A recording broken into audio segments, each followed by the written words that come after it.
Hello and welcome back to the SAVL Premier live stream. We've got our third match of the day, USC Lion versus Henley Hawks. I'm Elkie Jarvis and I've got Aaron Kemp with me here today, as we have been for the whole day. So we might be joined by some friends a bit later, so you can have a break from our voices, but for now, we're happy to be here with you. I'll start off by thanking our presenting partner, which is the Arkaba. So a huge thank you to the Arkaba Hotel, the presenting partner of the South Australian Volleyball League Premier Livestream. Their support has been instrumental in helping grow the reach, professionalism and overall presentation of our competition. From social celebrations to corporate occasions, the team at the Ark prides itself on creating the perfect function spaces for every milestone event. So book your event today. As we see our teams lining up, ready to enter the court, we have been given the starting lineups. So for Henley Hawks, starting for position 1, we've got the middle, Dylan Longman. Position 2, and a different role today, setting, is Max DeVries. Position 3 is Yuta Nakamura. Position 4 is Liam Smith. I believe potentially a debut for this season in this team. I'm not sure on that one though, so don't quote me. Position 5, Zach DeVries to round out our duo of DeVries. And position 6, Joseph Wells as a pass hitter, with Connor Riley in the number 1 shirt as our libero. For USC Lion, position 1, this setter, Cohen Taylor. Position 2, Mason Spry. Position 3, Brendan Clues. Position 4, Caleb Jones. Position 5, Zach Osborne. And position 6, Toby Willis. We're ready to go. You have done an absolutely stellar job of getting us underway there, Elkie. Well done. And USC off to a stellar start, as well as I think that may have been a Brendan Clues block. He is pointing to himself there, and might have a little mention first up that it is Cluesy, who is number 3 on court right now, who just got that block. It is his 250th SAVL League game, which is a huge, huge achievement. 250 games. I know we kind of associate, a lot of people think about numbers through AFL sport in kind of, 250, 300s as being big milestone things. It is really hard to play 250 league games of volleyball. In how short the season is compared to some of those other sports. Correct. So, and then he gets away off to a good start with a kill there as well. So he's obviously enjoying his start to the day, which is awesome. But yeah, a massive effort to him, an all-round nice guy as well. What a legend, and USC stalwart. And yeah, hopefully he has a really good day today for him. But congratulations to him. What a fella. Yeah, absolute achievement as well. I'm fairly certain he's also played 100 National League games as well, or close to it. Right. So it's, yeah, obviously has had quite an extended career and consistent career as well, playing at the highest level. So yeah, absolute accomplishment. As we see Caleb Jones just putting in a fireball, a bit too hot to handle there for Connor Riley, who was in the right spot but just could not get enough height on that dig. Caleb Jones looking like a young Steve Smith from here, the Australian captain. Oh, nice swing cross court. Cohen Taylor couldn't control that one defensively. Henley get themselves on the board with a good swing. Now Liam Smith back to the service line. Maybe his first time out. Yeah, with the home and away format, which is wonderful, by the way. I love the concept of clubs having home rounds and being able to sort of own that a little bit. But what it does mean is that we don't see each other as much. So this is the first time I've seen Liam, but this is also only the 3rd or 4th time I've seen Henley play. So he may have been behind the scenes while I wasn't looking, but I'm excited to see how he goes. This first time that I've been watching him play league. I'm aware, I think he's a coach as well, so I've seen him around a lot in my coaching ventures as well. So yeah, as he's been at the service line for a couple of points now, with Henley playing some good defensive volleyball, so they're out to a 3-5 lead against USC.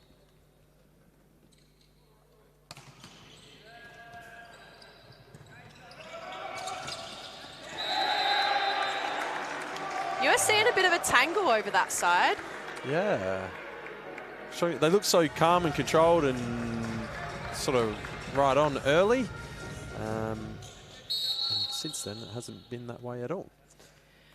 Yeah, which they might have looked calm and controlled, being that the results from each matchup between these two teams have technically been a win to USC, although the first round results actually got reversed and the win was given to Henley for unregistered player. So the ladder actually shows 1 win apiece, but and a great swing there from Toby Willis with not much court to work with, but he does find that sideline there. We'll get a great look at it now on the replay. As you see, nice height, nice hit on top of that ball to force it down into the court. We haven't seen a lot of these USC players for a while. I remember them all at a junior level. Just like I remember Max playing at a junior level as well. Setting is not unfamiliar to him. Yeah, multi-talented player. Yeah, but it is interesting watching them. And yeah, Toby, I remember him going back a lot of years now, but really like textbooky type action, which is what you want to see. And a nice swing out there by Zach Osborne, really good athlete out on the pin. So yeah, we're getting through it. Ashton Kay looks a little different to when I last saw him. He used to have the long locks.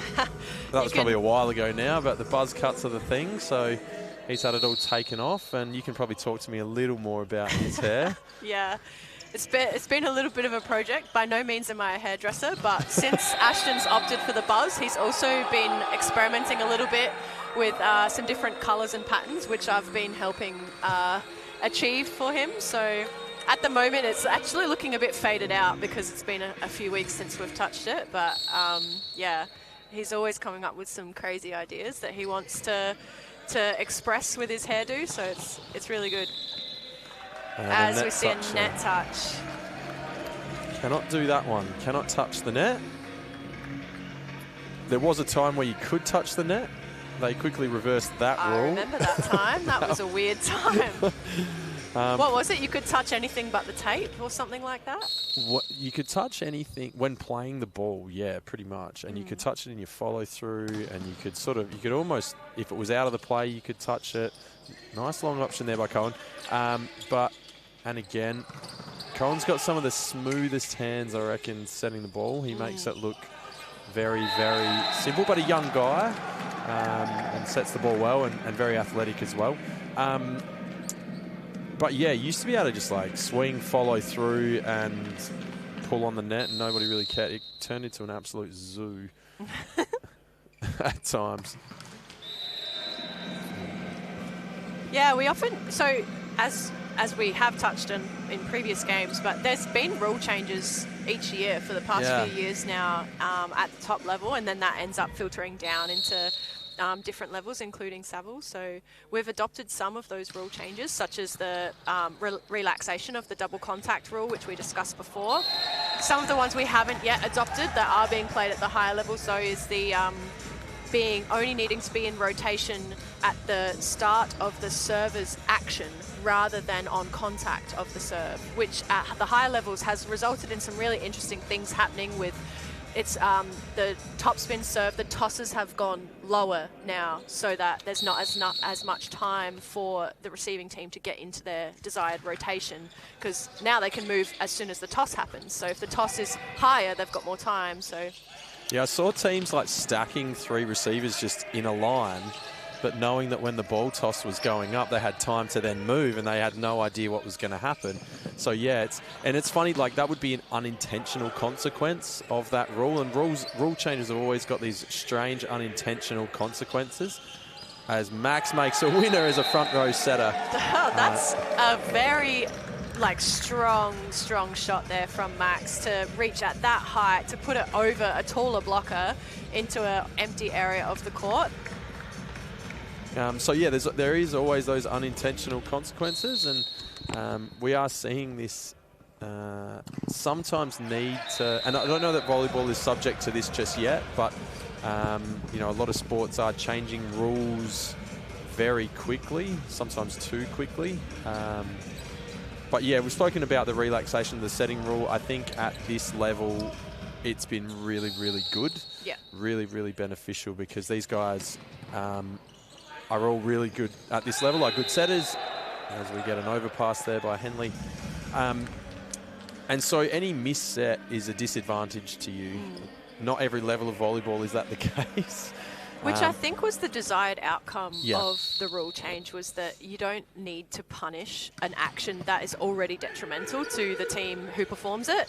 It's more if the ball is being sent over the net that you need to punish that action, because it could result in an unfair advantage. So, yeah, I think, as you said, at this level especially, overall net positive in terms of the rule changes.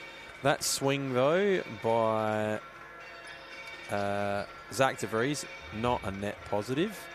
And USC drag it back to a 10-11 down.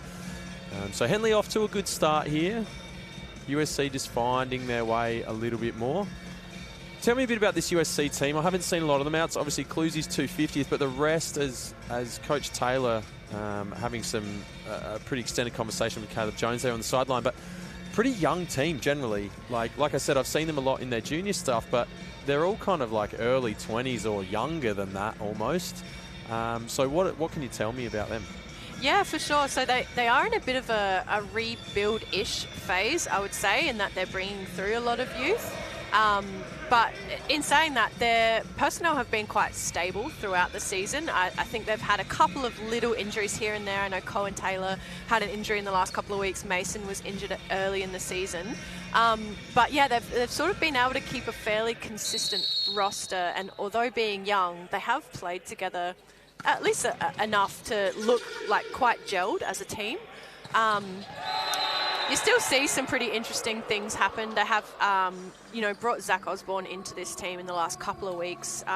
Previously, it was Zach Yorkston that would start in that position, and he may still come on in this match. I've seen them make the change back and forth a fair few times, but both quite young players. Zach Osborne a little bit younger than Zach Yorkston, and both with not heaps of experience at this level. But yeah, it's great to see the younger groups coming through, and I think the average age of a league volleyballer is getting younger, because the school system is a bit better these days, and kids are playing volleyball earlier in their sporting journeys, and there's more opportunities for younger kids to play volleyball, and it means they get better quicker, and it means they can perform at this level earlier. So it's great to see. And I think guys like, as we see Zach there swinging on the ball, like the athleticism continues to improve, and I think that's the case across all sports as well. You look at what footy players, netball players, cricketers, whoever are doing across everywhere. The athleticism continues to go up, the size and speed, so they can keep up and stay up as well, and often bring a real fresh, enthusiastic, dynamic side to their games. But you will see these roller coasters with that, particularly in volleyball, which does, the really solid, experienced teams tend not to swing up and down. The young teams will do that. So I think I'd almost expect to see that a little bit from USC today. I don't think they'll have it all their own way. Yeah, I agree. I think it's a result of the kids that play without fear of consequence yet, and they sort of will take risks. Maybe they don't foresee it as actually being a risk, but they'll do something that we see as a bit of a risk, and when it pays off, it's really great, and sometimes it doesn't though, and that's why you get that up and down and momentum swings when you see those younger teams play. As we have seen the momentum swing a little bit in this match, so USC were off to a bit of a slow start, and then they have now created a 2-point buffer. Make that a 3-point buffer, so 15 serving 12. Now, I am aware there was a club event last night for USC, and so I wonder if maybe that's why a few of these younger boys are getting a run, is that they'll be nice and fresh, probably having not attended the event. I think probably lucky they had the 3:30 time yes, slot, I would yes. suggest.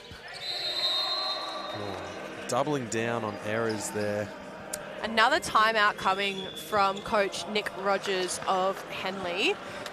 So burning through both timeouts relatively early in the set, but sort of recognising that something needs to change now if they're going to keep in control of this one. And we'll take this moment to thank the Arkaba as usual. We love it there, but we'll also like to thank our principal partner, Peligra. So Volleyball SA wish to thank Peligra, principal partner, for their ongoing support. Thanks to Peligra's support, Volleyball SA can showcase the athleticism of our elite volleyballers in SA on the national stage and show Australia why volleyball is a globally loved game. Thanks, Elkie. Now we have got the stats in front of us in relative real time, so we're casting our eyes over to see if we can pull out any interesting tidbits, but at this stage, nothing. Passing numbers are nearly identical. Attack numbers nearly identical. It's probably just been a couple of like setting errors, out of system errors and stuff like that. Couple more attack or blocked errors coming from Henley, which is probably the difference with the lead currently. But nothing really to draw in terms of like long-term projections or concerns or issues. Generally speaking, the first thing that I look at always is serve pass, because that's a great swing by Yuta Nakamura on the stick there, hitting on the right side, taking hands as he looks to attack the line. Yeah, obviously at this level, or at any level actually, serve pass is always going to give you a pretty good indication of how your team is travelling. The metrics are slightly different, or the expectation or standard slightly different, but nice swing on that pipe ball there by Mason. But ultimately, serve pass I like to have a look at first, and that generally gives you some indication. But both teams are looking exactly the same. So, yeah, a bit hard to kind of say anything at this stage around that. What do you like to look at, like in-game? I can ask you as a coach. I can ask you as a player. Yeah. Maybe as a coach first, what do you like to look at in terms of numbers if you've got numbers in-game? Yeah, I completely agree. I think serve pass is something like in-game that I'm looking at as I'm coaching to try and understand, you know, is our attack falling down because of our third touch, or is it falling down because we're not giving ourselves the opportunity by passing well? So serve pass is huge.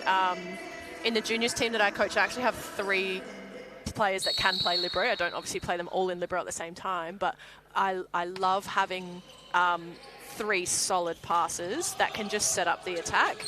But at the end of the day, passing can't actually win you the point. So the attack stats are probably the next thing. And it's not just number of kills, as we mentioned with Regan before.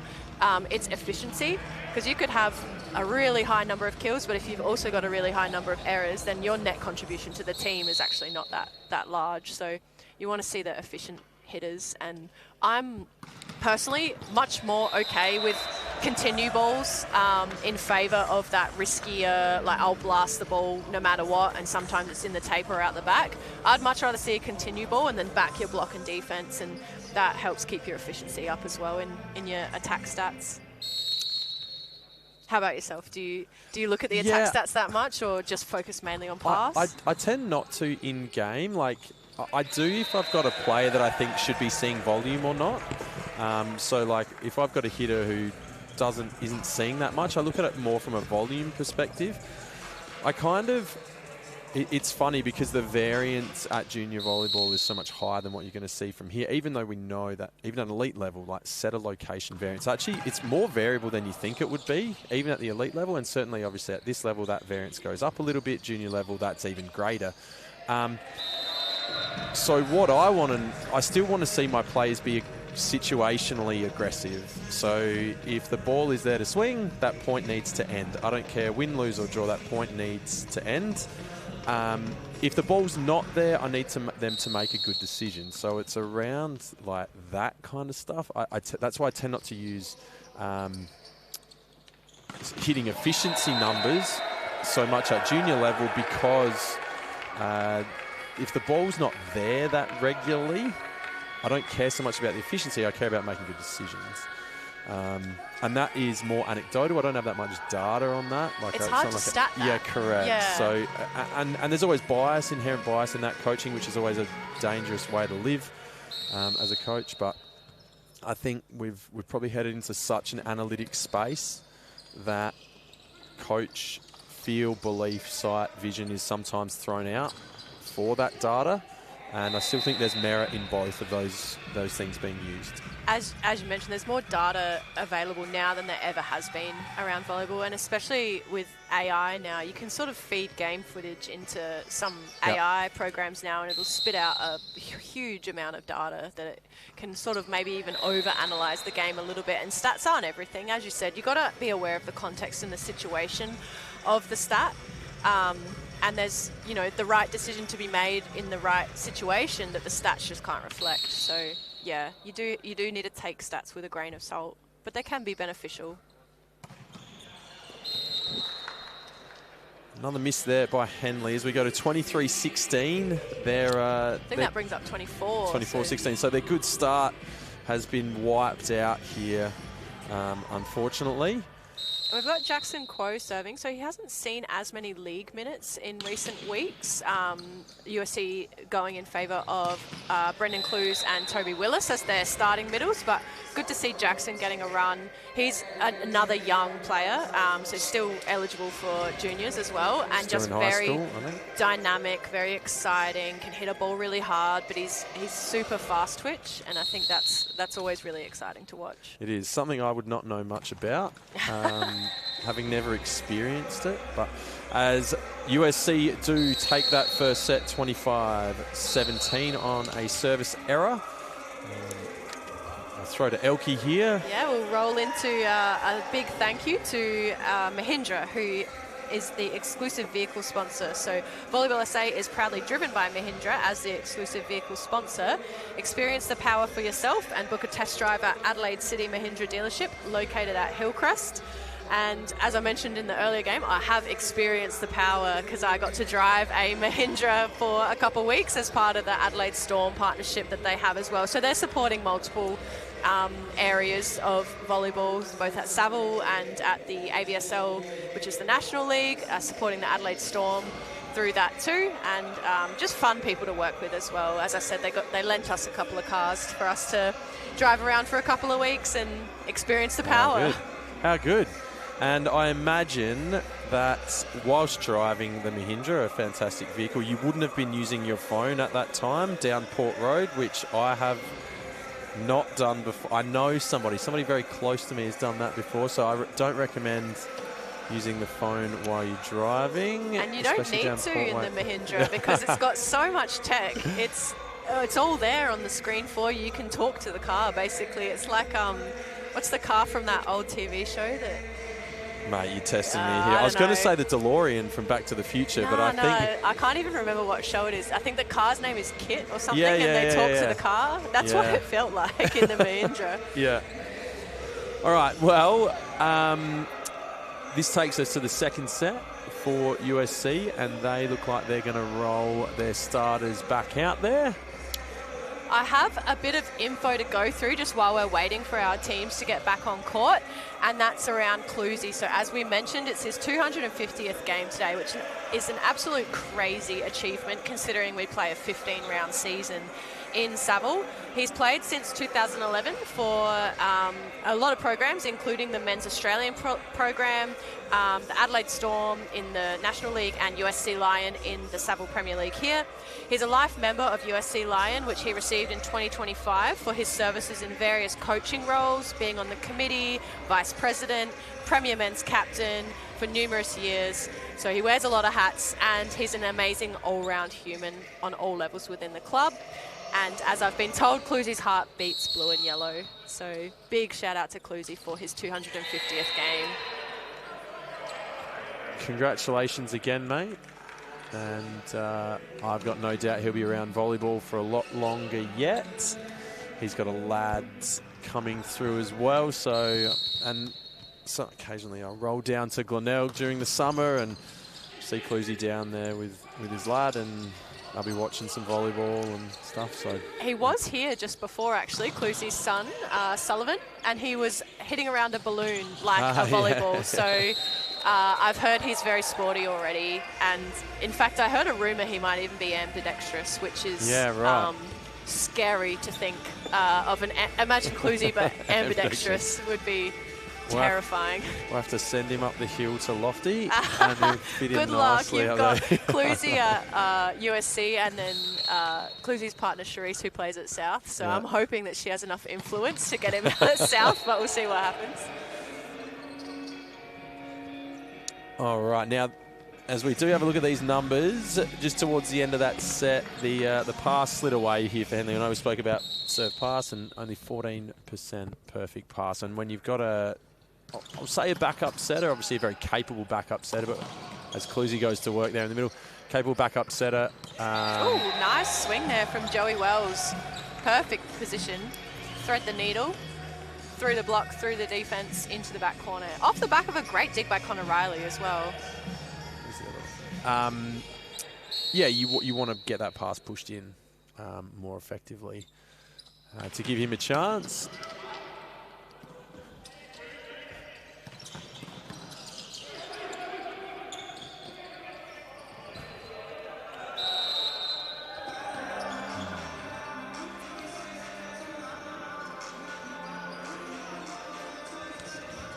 As we go to 3-2 USC. Yeah, I think some good defensive touches from Henley, not able to convert on all of them, but it's good signs early that they're keeping themselves in the rallies.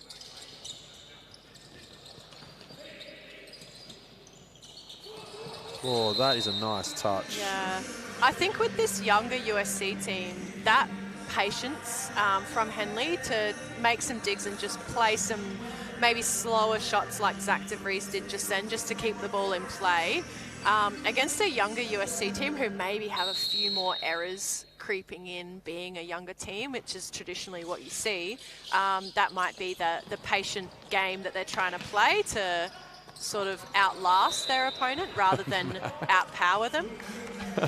So Max getting caught for a legal back row attack there. He got it on an overpass and couldn't help himself. Yeah. He's just got up and swung on it, standing right on the attack line. I think he knew straight away that he'd done something wrong there. Bit of a reflex sometimes, though. Ball pops up in front of you. He's usually a hitter, so he's probably brain trained to have a swing on those.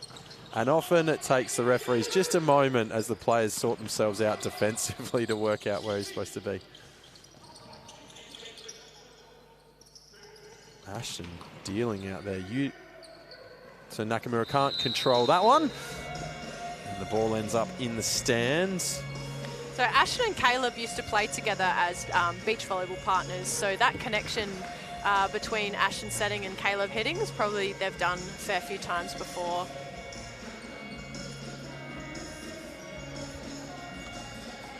I have seen them blow up at each other a little bit before as well, though. So the relationship seems to be on good terms at the moment. It's all part of the deal. Yeah.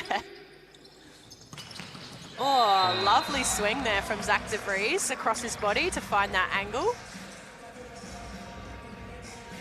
And he can do that. So he can find winners. Like, he's a solid attacking option.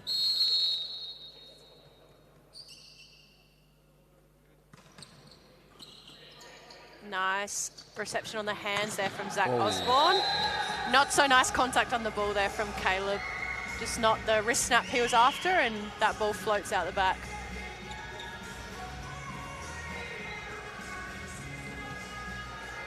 Very relaxed feel in here in this afternoon, evening game. The 3:30 window. A bit too relaxed there from Liam Smith, just putting that one into the net. We had some high intensity, particularly out the chute there for the Norwood Austral game in that middle section, and that simmered down towards the end. Earlier today, Lofty 3-0 over South. Norwood 3-1 over Austral, and this is our third game as Joey Wells finds a winner inside.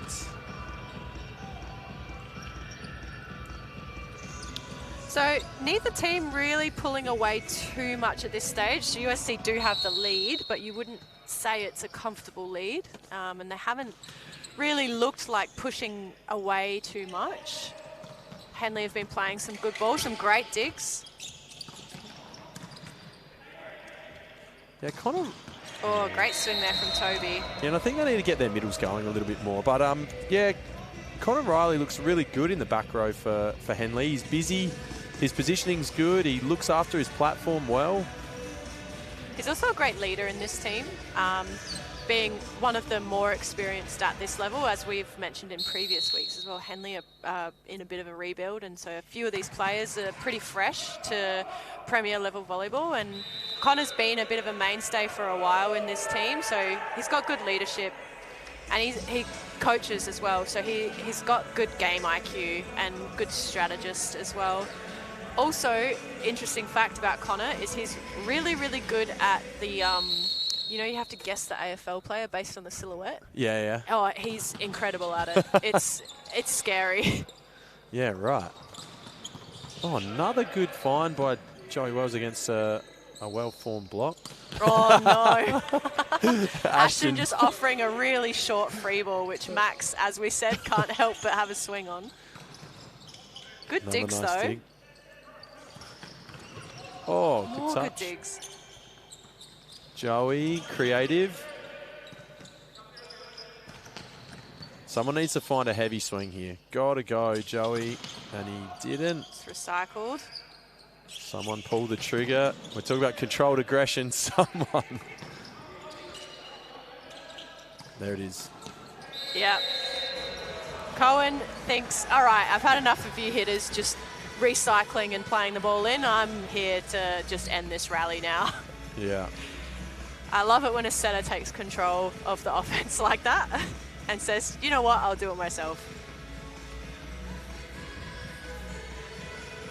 Just checking on who should be serving now, and it looks like it's Caleb, who has a pretty powerful topspin serve, which clips the net tape, but well handled by Connor, and he backs up the good work with a good covering dig. Interesting, Toby running that slide ball. We talk about this transition from the girls' game and the guys' game, and I need to get along and watch the women's finals this year so I can check out offensively what they're doing. But again, it was something that was not really a done thing in the men's game so much. Certainly we don't run the slide to the pin like the girls will, but it does change the angle, changes the footwork, changes the look for middle blocker, and of course then you look to stretch the long ball as well and really split or isolate that hitter, that left side hitter. So it's interesting, USC really, I haven't seen a lot of teams run this. I don't know how common it is, but yeah, it's good to see a little bit more creativity, some variance in the offense. I've seen, so Toby does it a bit, but I have seen Jared Power from Lofty, who we watched a bit earlier, run something similar, not quite the same, but it's that footwork that changes where you jump off the one leg, off of the left leg, and sort of spin in the air a little bit. So I have seen him run pretty similar to what the women would call a pink, which is sort of like a floaty C that you use the slide footwork on. And that tends to go, oh, massive block there from Toby Willis. The pink tends to go hand in hand with the slide in that the footwork and the approach looks the same for both, but the slide goes to the pin and the pink stays short, so it's hard to read as a blocker. But I haven't seen that combination run in the men's game, but I have seen the occasional slide be pulled out. Nice turn by Nakamura down the line there to get a Henley side out, which was desperately needed as we see USC stretch to a 13-7 lead here in set number 2.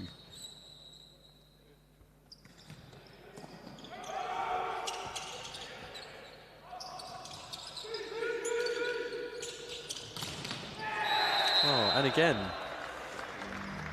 it's always good having hitters that, yes, you need. Every team wants that superstar hitter, the big guy that can hit the heavy angle, that can hit the big ball. But having a hitter like Yuta Nakamura there, very low error rate, makes good decisions when the ball's not there. Again, 4 kills off of 8 swings, hitting at 50%. He's got an error there, so his efficiency is slightly below that. But you know, you just need those people that can really solidify. And being a number 2 or a number 3 hitter for someone like that is really good. Yeah, and Henley need that from their other hitters in the fact that Max de Vries is usually their key, and he's been taken out of the attack through the necessity of him setting. So they need some other hitters to step up, and I think Yuta so far has played a nice couple of set and a half of volleyball and just held down a side. Yeah, really, and Joey Wells actually as well. I haven't looked at his stats, but he's from vibes been looking like he's holding down his side as well. Yeah, I think got off to a bit of a rough start, Joey. Yeah. But and we've just pumped these 2 boys up, and Yuta gets turned back there, and sometimes it looks really big. Obviously, when you're fractionally undersized. And that ball comes inside a bit, you feel like you're in a phone booth with nowhere to go. You're going to go to him again, though, and does the work there. Finds it there. Yeah, Clusie just a half step low, and that can be the big difference. Like, ball before, Clusie set up. He's there, you get turned back. That ball there, Clusie, that middle hitter, just holds him enough, and it's against 1.5 blocks, 1 3/4 blocks now, and that's enough for a good hitter to find a winner. Clusie on the long B. Liam getting stuck, and a winner for Mason on the pin.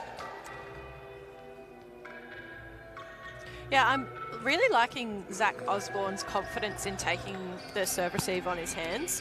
I think it helps speed up USC's offense by getting the ball in quicker to the setter, and it also just takes away any type of float that Henley's putting on the ball to try and, you know, catch the side of your platform. If you can take it on your hands, you take that advantage away straight away. So it does take a bit of confidence to step up and do it, but he seems to be doing it pretty well. Very nonchalant there by Ashton Kay, dishing that second ball out of system to the left side, and Henley take a timeout at 17-10 down. Very much in control of this set. And we'll take this moment to shout out our charity partner in the Zara Foundation. Volleyball South Australia is proud to partner with the Zara Foundation, supporting their mission to empower women impacted by domestic and financial abuse. Together, we are working to create safer, more inclusive communities across South Australia through awareness, fundraising, and meaningful action. And speaking of the fundraising, we were shouting it out a bit more last week as it was our charity round, last live stream, sorry.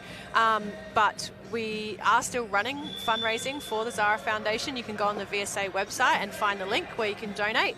And as part of your donation, you can select to be donating on behalf of a club.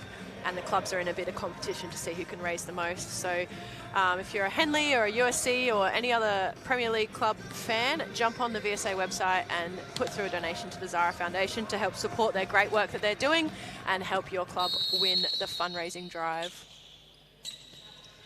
Really interesting looking at the differences in coach addresses in the time as well. Joey Wells, sorry, not Joey Wells, that was De Vries going hard cross there.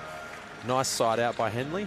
Just watching the different breakdowns and a lot of teams getting a big huddle and chat, and USC have got their little pockets. So the middle blockers all got together there, and then the pass hitters and liberos were sort of, or back rowy types were sort of talking, and then they come together late. It's interesting how they break that down and how the coaches get around to different sections. I don't mind that at all, because I think from a coaching perspective, you obviously have different things you need to say to different playing groups based on position, and volleyball is such a positional game that the thing that I want to say to my pass hitters is completely different and almost irrelevant to the middle blockers. So I like that. I like to see them split off, especially if they've got some senior players in each of the positional areas, like you've got Clusie with your middle blockers, who can sort of lead that conversation. You as a coach are freed up to go and have a more relevant conversation with a different position.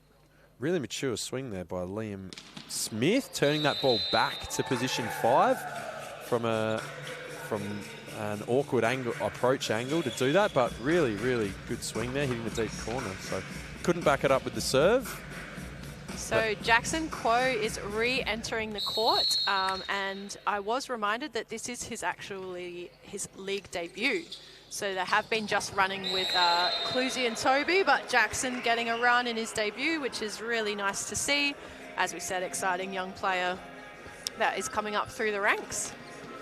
And yeah, he'll see the game will move a bit quicker, perhaps, than he's used to. And it was interesting that Max goes to him straight away, setting the middle ball and making him block, and see how he holds up.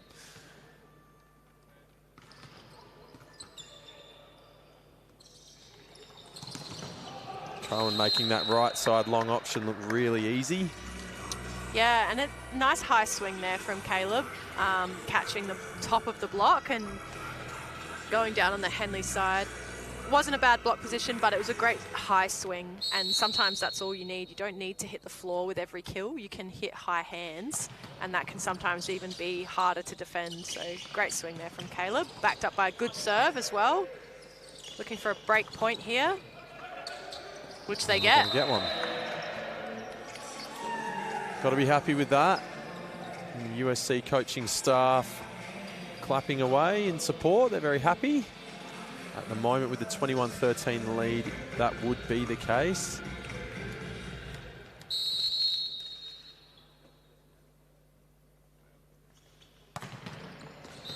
Oh, just long there from Caleb. It looked all right from my angle, but must have been just long as the flag went straight up from Jackie on the lines there.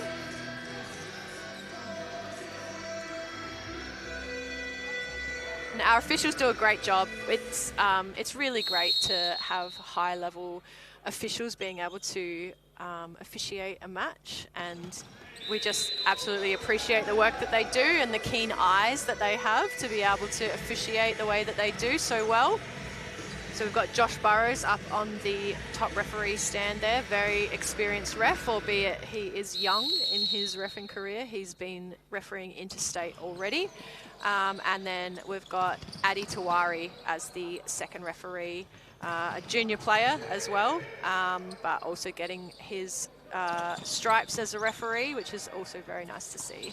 And there's a pathway in refereeing as well. Obviously the Olympics coming up, and I know that's going to be some hot positions, but you know, these are the sorts of guys that could be putting themselves in positions to increase the exposure they get to higher level tournaments into things like Com Games, World Champs. Obviously we had the Beach World Champs here earlier and things like that. So actually Josh and Jackie, so Josh, who's on the top ref stand, was one of the lines refs, and so was Jackie, who is currently line reffing on the Henley side of the court. So both of those referees did line judging at the Beach World Champs, which was an amazing opportunity for them, obviously, on the international stage in their reffing capacity, and just shows that pathway. Yeah, and we need to keep encouraging that as well, because there is a pathway there, and that I've got one of my old coaches actually, you know, he's travelled around the globe. Refereeing and did 3 Olympics and loved it. So certainly a thing you can do.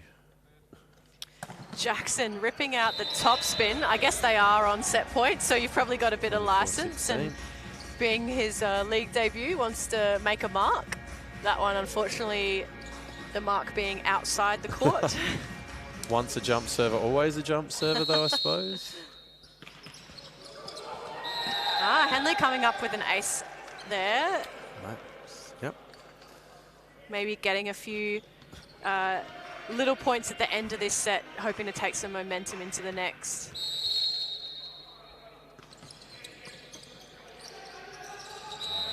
Smart by Cohen. Knew where the open area of the court was, just guided the ball there with some deft touch, and wins the set for USC. They have a 2-0 lead against Henley. What's the message here for USC particularly? Some of the body language is very casual at the moment, I suppose. And from your experience earlier this weekend, going 2-0 up and then maybe finding yourself in a dogfight that you probably didn't necessarily need to be in. How do you prevent that complacency here? And again, you know, they played really well so far. They're controlling the game. But again, it's all very casual at the moment. How do you make sure people stay focused and switched on? Yeah, I think they're a really weird team in terms of if I'm playing in a team with that level of casualness, it's almost like, hey, what are we doing? We need to lock in, we need to step up. But I think because of the personnel they have, that actually is the way that they are as people, and maybe is more comfortable for them to sort of exist in that casual space where you can brush off an error because it's just casual, and sort of continue to play with some freedom because you're not jamming up. So yeah, it's weird. I don't know how I would coach that group over there, because I think I'm definitely a much more intense coach and much more intense player myself, so I wouldn't be comfortable at that level of casualness, but they seem to be. But I think it's about job's not done mentality, and if you're going about it casually and that's how you do it, that's fine, but the job is not done yet. And you, as you said, the third set complacency is a real issue that we see, and you just got to make sure that you keep that foot on the pedal and keep, you know, keeping the execution of your game plan strong, so that you don't suffer from what my team suffered from yesterday and end up in a fifth set dogfight and have to win at 17-15. But you got there in the end. Yeah. And as we kick off this third set, we will again thank the Arkaba Hotel for their continued support in being the broadcast partner for our live stream event here with the Premier League in South Australian volleyball. As Cohen Taylor misses his serve on point number 1. So again, probably a fairly big crowd there today to watch the Socceroos get up 2-0, and also to watch the Knicks win the NBA championship for the first time in 53 years. So it'd be a good feeling. I would say that some of the punters are probably still carrying on there. That is a great touch by Connor Riley. Oh, what a dig by him. But again, thank you to the Arkaba and your ongoing support. Anybody out there who does need to book a function, who does need to spend some social time there as well, make sure you get along to that particular watering hole and facility, and enjoy time out at the Arkaba. Thanks again to those guys as we continue in set number 3. Yeah, big day of sport, really, with World Cup soccer starting and NBA finals and SAVL. Exactly. SAVL Premier League. Exactly. Massive day. And that's all in, that should always be in the same conversation, of course. Exactly. Similar amounts of eyeballs on all of those events, yes. I would have thought. Oh, Nakamura just missing long on his jump serve.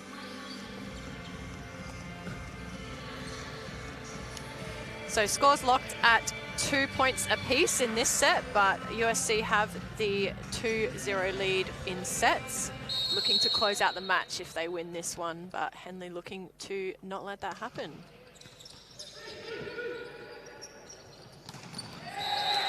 As Zach DeVries smartly uses the outside of the block there to take his team to a 3-2 lead.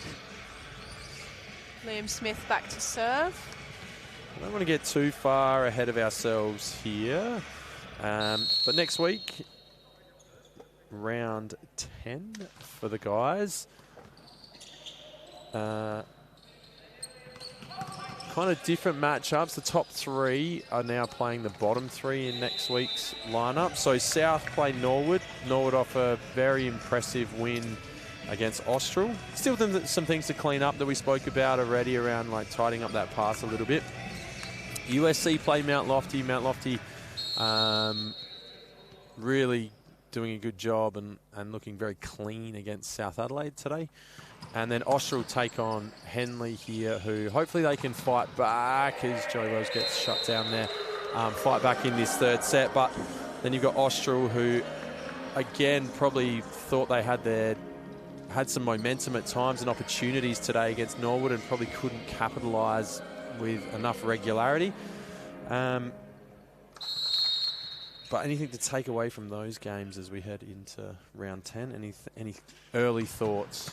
Yeah, I think, well, it's really interesting that it's the top 3 versus the bottom 3, because I think right now there's a bit of a mathematical fight happening between USC and South, who South technically, mathematically could still make finals, but they do need to take a scalp of one of those top 3 teams. So whether that is something that they go into next week talking about is that, hey, if we can take a scalp, an unexpected scalp here, and who did you say USC have, sorry? If they Mount Lofty. Pray that USC have a loss against Mount Lofty, then yeah, that they'll be having those conversations that their hopes might still be alive if they can pull something like that off. So interesting. I think, yeah, you might see a bit of fight from South, a bit more maybe than what we saw today. Hopefully anyway. Yeah. Because, yeah, obviously that game was ended in 3 swift sets by Mount Lofty. Oh, Cohen. But I would Nice expect, touch. yeah, great touch. I would expect the results to go the way of the ladder positions currently, in that those top 3 teams should theoretically get the win over those bottom 3 teams. Nice. Henley hanging around here, a couple of nice touches. Zach getting himself involved. And I'd love to see him get used up a little bit more, but I understand as a brother, you probably don't like your brother that much all the time, so. Well, I think they're pretty close. I think they're close, and there's a third as well. It's the trio of DeVries. But Nick, the third brother, is currently overseas, hence not playing this season. But Max had previously been playing at South Adelaide, and Zach had not been playing at all. And then when the news was that Zach was coming back and playing for Henley, which is their home club, Max has made the transfer over to play with his brother. So I assume their connection is quite good, if that's what's happened. Fair few Weet-Bix being eaten in that family back in the day. Oh, yeah. Mama DeVries working hard to keep him fed. Nice swing again. Good job. When they connect on that middle ball, they look good. Yeah, USC can't afford to sleep on it. I think they do use the middle regularly enough. It's just finding that connection of whether it pulls off for them or not. But yeah, USC can't really sleep on it. Although Clusie getting a kill of his own through the middle, just over the top of Max DeVries there. There's not much Max could have done. And I think that's probably the big area of challenge really here for Henley, is they just haven't, no blocks today. They haven't been able to get a block against any of the USC hitters, and I think that comes down to, Liam. Oh, lovely. Unlucky. Oh, no. Linesperson called out, but the top referee has seen a touch on the way through, so we might get to see it here if it's clear enough. I'm not sure, actually. It could have been a touch on the block of Clusie or on the defending arm of... Hopefully we'll get a look at it along the net here, but I didn't think there was a touch sitting behind the arm. Oh, and it has gone back the other way. So we did have an overrule and then a conversation between linesperson and top referee, and we'll get a slow-mo now. So we'll get to see it. Oh, I think it went straight through the juke, so it's going to be hard to... you can't. Only Clusie knows, I think. Again. He did get a block on that one. Got the jukes on that one. Good touch, good chase. And USC stay alive here. Go quick game again, and he does. Good decision. Oh. Nice chase by Joey. Yeah, that was always going to be tough from there. He's disappointed he didn't make that one, but it would have been a miracle. Yeah. I like Max's decision-making as a setter. Yeah, he keeps the middles involved. He sets the long ball when he should, and he makes the good sets. I think just a good decision maker again, and you see that as a hitter as well. Like he's always noodling around, can hit the heavy ball when he needs to, will work off blocks when he needs to. So that decision making travels pretty well for him. Execution on the serve just missed. Yeah, I don't know if it was you that we spoke about Max's. I sat on the bench for the South League men one time, and my job was to track the hitting zones of the different players. And often you see a really like clear heat map in one direction of this hitter favours line or this hitter favours cross. Max's hitting zones are like the spokes of a bicycle wheel. Okay. And he can hit every angle. He hits off hands, he tips, he plays short, he plays long. It was so impressive to see. And also, I love patterns and stuff. Drawing out the hitting zones on the sheet that we were recording it on, I was like, wow, it looks so pretty.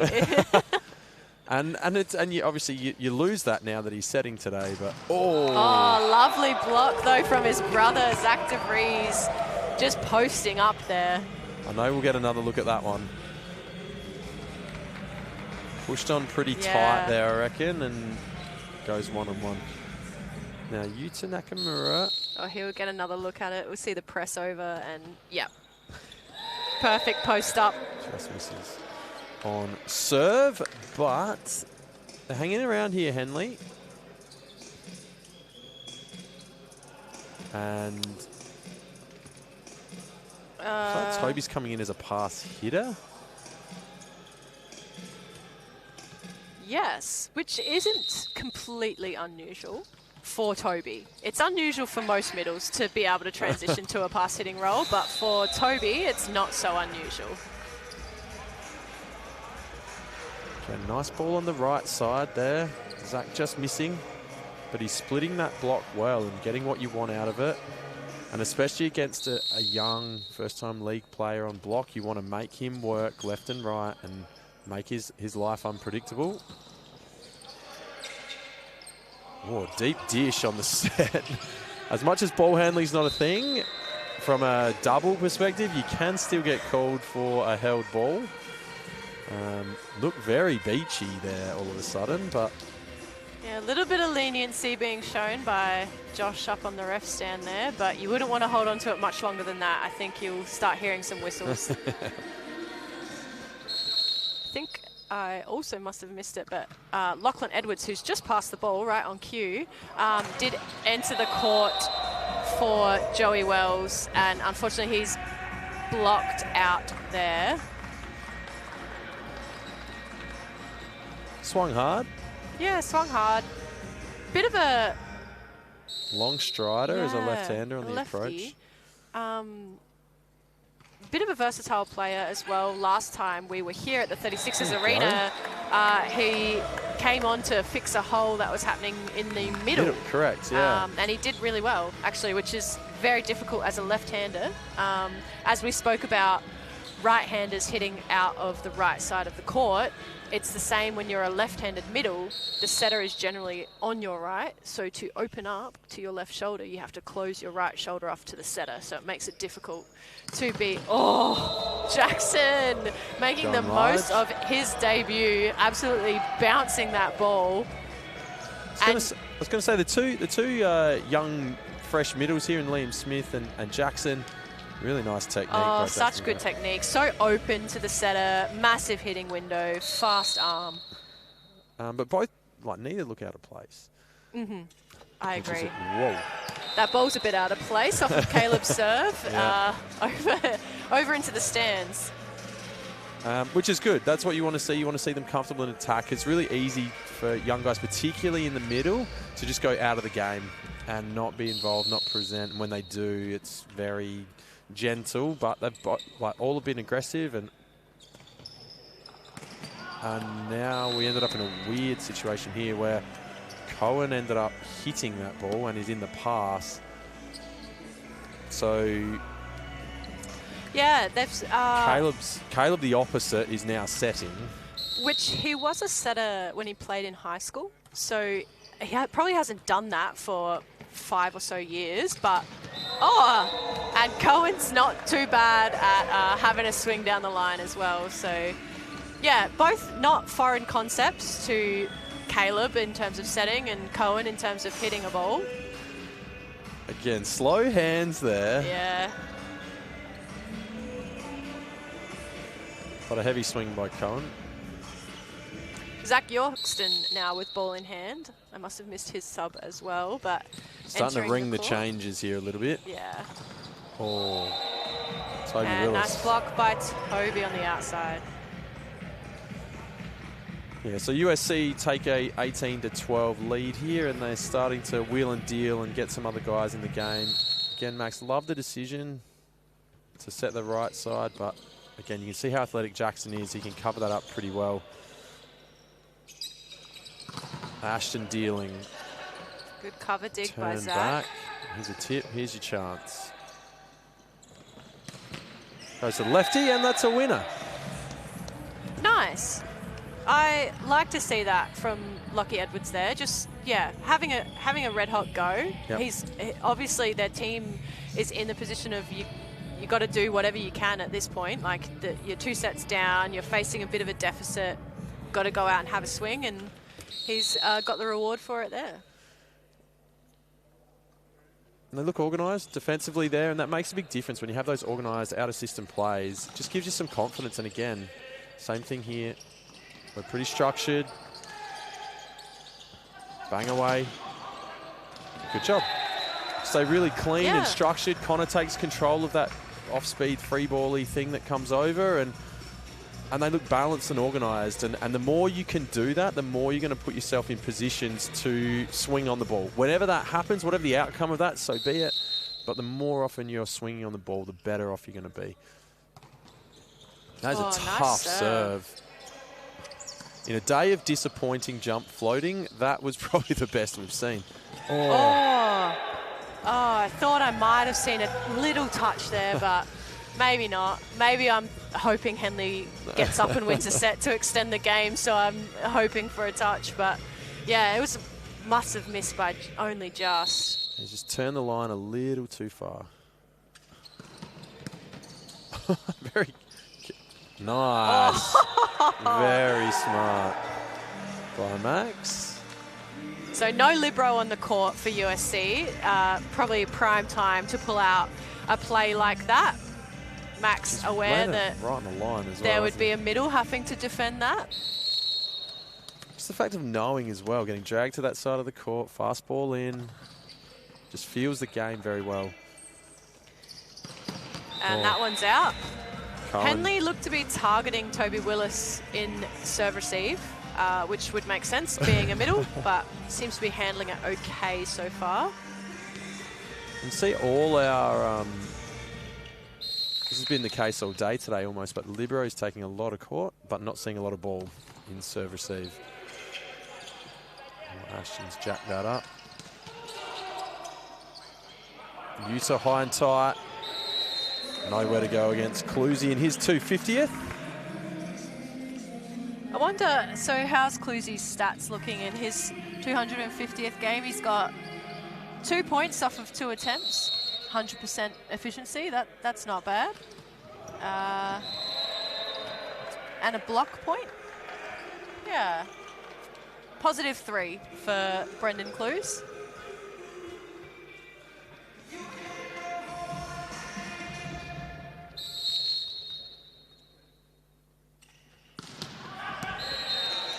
That ball going long. By Cohen. I assume he'll retake his setting position rather than play out of the back row here. And that is exactly what's going to happen. So running a 2-setter system now. Henley not really going away, but also not looking too threatening yet. But that's a nice block touch there. 2 shoot balls to the pin. And a block on one and a kill on the other. Zach Osborne is going to re-enter the court for Zach Yorkston. So Zach for Zach. And we've still got Zach DeVries out on the other side of the court. So a few Zachs out there today. Keep the name short for the boys. Less letters to be able to spell. So there's probably a few different ways you could spell Zach. Is it with a C or CK? All these boys are all Z-A-C, aren't they? Keep it simple, lads. Oh, there you go. Toby's on point there. They cross up and miss. Oh, he's hit it out, though. So, yeah, you can see Caleb coming around from the right to run this combination. Now, what we've seen so far today is that's usually the pipe ball in men's volleyball. Not always, but often it'll be the pipe ball that takes that role of that second tempo ball. In that case, they brought it as the right side hitter. Oh, nice touch. And a net touch on Zach Osborne, who probably hasn't had his best game, I don't think. That's 7 swings and 3 errors for only 1 kill. So they'd probably like a little bit more out of him. That probably may have been the time to go back to him. But 23-20. So Henley have done well to sort of steady the ship, but just haven't been able to claw back any of that deficit, really. So they're still looking at a 3-point deficit, and we're running out of runway at the moment.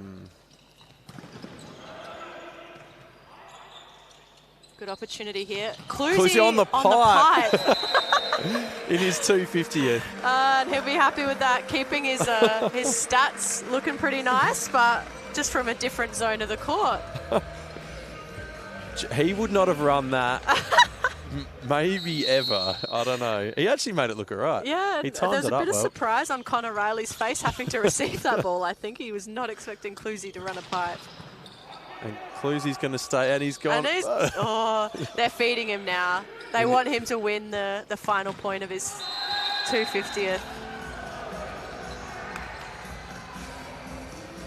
As that ball gets caught down the line. And Clusie is off the court. Surely you'd leave him on for the pass in his 250th. I don't know if it's worth it. Yeah, I guess 24-21. It's yeah, maybe not enough room to take a risk like that. Oh, short inside again by Cohen, but that's okay. Zach manages to put it away, and he does finish with a winner. And that'll be the ball game. So USC, the outright winners, 3-0 against Henley. Yeah. Bit of a fun game. Yeah, it is, and again, we'll say congratulations to Clusie on his 250th, and well done to him on a long career that is obviously not over yet, and we'll hopefully continue to see him go round. But he's leading a very young and very casual USC group very of boys. Nonchalant. They are, so it was good to watch them play. But Henley again missing a couple today, which makes a big difference to them, and their good is still very good. Yeah, I think Max did really well in setting today. I think he definitely held down the fort well in that role, but what they lose from his attack is massive, a big impact for them. And they had players step up and sort of, show some fight and hit some good winners, but yeah, I think missing Zach from the attack, missing Nick Blewett from the setting role, and what he brings in the block as well, would have been, big out for them. But some good fight in some good patches, and that third set they stuck with USC for a lot of it, but good things to take out. Yep, and they'll keep growing, keep developing, and that's their role. And USC enjoy their Sunday evening win. And hopefully recover after their little shindig last night. Yeah. All right, before we sign off, I'll say on behalf of Elkie and I, thank you very much to the Arkaba for their ongoing support for Premier League volleyball here in South Australia. Thank you to Peligra, Mahindra, Zara Foundation, Valor, Physio Extra. Any final words from you, Elkie, before we say goodbye?